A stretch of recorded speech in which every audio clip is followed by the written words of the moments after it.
Hello everyone, today I will show you how to convert PDF to Excel XLSX format using Wondershare PDF element. Open your PDF file with Wondershare PDF element.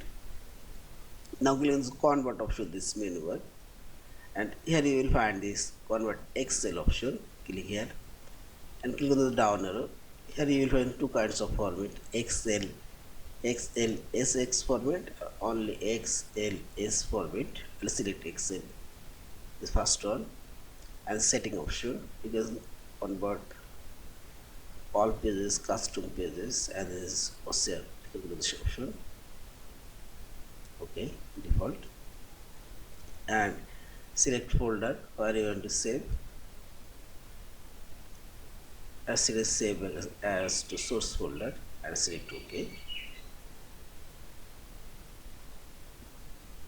And open folder, and this one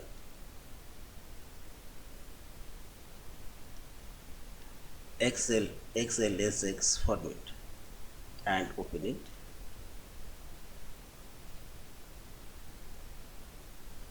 and see this. Yeah, this is. Thank you for watching. Please subscribe, like, share, and comments.